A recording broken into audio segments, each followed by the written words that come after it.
kuri stade ngira ngo ngaba abaturage nabo bashobora kuba basa naho bari guhunga, bashobora kuba bagiye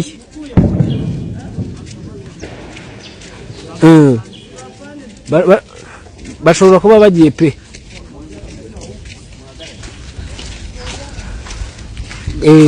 Yego, by the way ni ikintu bari gushimira ingabo z'u Rwanda na polisi ku buryo barimo kubafasha no kubitaho. Nyemerera gatoya ubu ngubu urabizi, reka ndebe ko dushobora kuba twavugana nabo.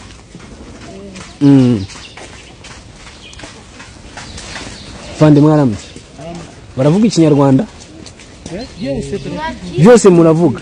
Yego, muturutse muri Kongo, dushobora kuganira niba nta kibazo. Yego bahagarare hariya. Yego, ngira ngo urababona nabaturutse hakurya muri Repubulika ya Demokarasi ya Kongo, n'ibikoresho ubwo biranze ni ya masasu nyine twavugaga bashobore kuba bavuye none ahangaha. Nyemerero tuganire nuno mama mwaramutse neza? Nisiyo kinyarwanda kisikia kamesiki. Nakuvuga ikinyarwanda, reka tuganire n'uyu nguyu uvuga ikinyarwanda. Waramutse neza? Waramutse gute? Yego, nabira amasasi tu. Aya masasi avuze muri iki gitondo guhera saa 11 n'igice, niyo abakuye mu rugo? Yadukuye mu rugo kw'abaturanyi bagenzi bacu tubonye bamaze gupfa. Nangiye turavuye natwe tuteye gupfa So hari abaturanyi bapfuye muri kino gitondo? Muri kino gitondo mu abaturanyi bacu arabo tujyanye mu bitaro bapfuye, arabapfuye ejo. Situation iri hakurya imeze ite muri bo? Amasasi tu gusa, nta kindi n'inzara, kwifungira mu nzu. Yego, muri kubona uko muhaha se nibura? Nta byo guhaha, make ibyo bituma gutuma twiruka cyane. Inzara cyane. Yego, kugeza kuri ubu amasasu by'umwihariko yanga yari kuvuga muri kino gitondo yatangiye ryari hakurya? Watangiye kumva saa 8. Saa 8 yatangiye kuvuga gaceceka. Saa 11 navuze cyane, gusa 12 sasa yatangiye cyane. Yego, tubonye barashe umuturanyi, mama muturanyi turabaha pe behundi. Yego, arapfuye. Tumujyanye mu bitaro, tuzi niba apfuye niba ari bamushyize mu bitaro, gusa nago tubizi.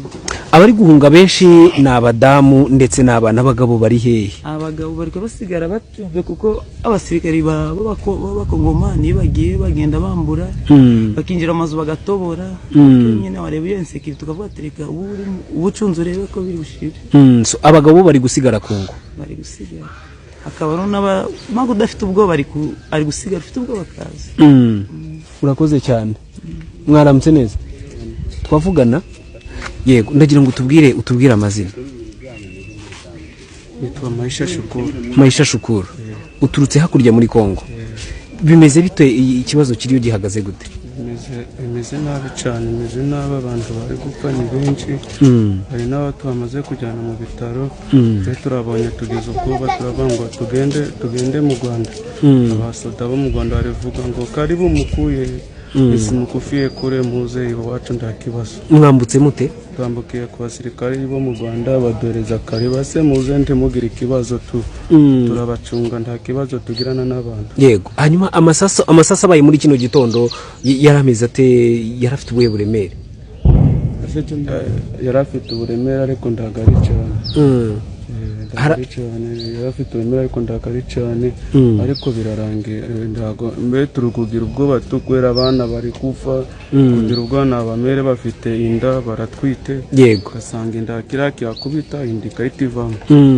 Tuwagize ubwa turavango tuze ikibazo cy'inzara yo kutabonaho muhaha, amaduka arakinze, abantu bahunze, cyo kimeze gute? Inzara imeze nabi, inzara yakwicira mu nzu. Yakwicira mu nzu, ntago wabona ahantu hafunguye. Yego, inzara ineze kuya muri ndani. Mwakiriwe mute hano mu Rwanda kakanye muhageze muri iki gitondo? Twakiye neza, baravuze muzane ibyo mufite turabereka, baravango nta kibazo, baravango tuze hano. Yego, murakoze cyane. Ni karibu kandi mu Rwanda. Merci. Shefu waramutse? Salamu. Waramutse gute? Naramutse neza. Bakwita nde? Banita Byamungu. Byamungu. Karibu mu Rwanda.